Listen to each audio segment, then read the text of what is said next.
آنکھوں کو آج ہجر کے غم سے چھڑاؤں گا، صحرائے دل کو شہر مدینہ بناؤں گا، پھر ان کے پائے ناز پہ رکھ کے سر نیاز، سوئے ہوئے نصیب کو اپنے جگاؤں گا۔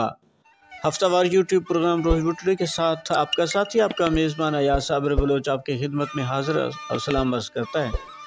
آج سلسلہ عارفانہ رنگ سلطان بہو کے سنگ میں انتخاب ہے کہ دال دلے وچ دل جوکھیں، سو دل دور دلیلوں ہو، کہ اے سالک اے عارفان حق، تو جو اپنے دل کے اندر ذکر الہی کرنے والا دل بتاتا ہے، ایسا دل جو تجلیات ذات کے لائق ہو، تیری فکر اور سوچ سے بھی دور ہے۔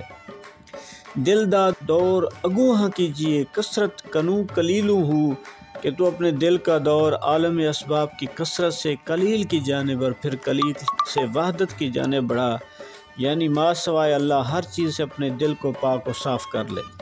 قلب کمال جمالوں جسموں، جوہر جا جلیلوں ہو، کہ جب دل ما سوائے اللہ سے پاک ہو گیا تو پھر اس قلب نے جسم و جمال کے حوالے سے کمال حاصل کر لیا اور بارگاہ رب جلیل سے جوہر اور شان و مرتبہ حاصل کر لیا۔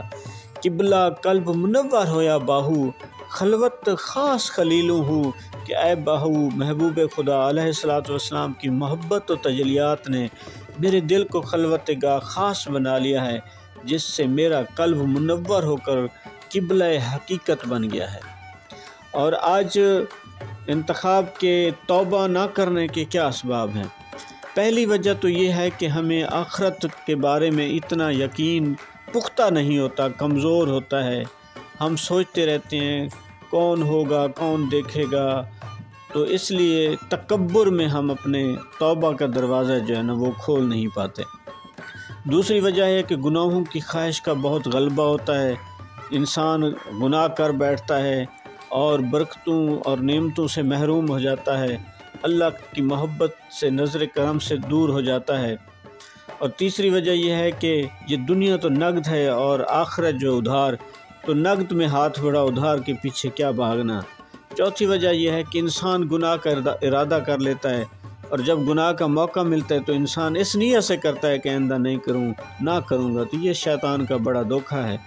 دعا ہے کہ اللہ تعالی ہمیں شیطان کے دکھوں سے محفوظ رکھے، اور یہ شیطان آخری وقت تک انسان کو دھوکہ دینے کے لیے کوشش کرتا رہتا ہے۔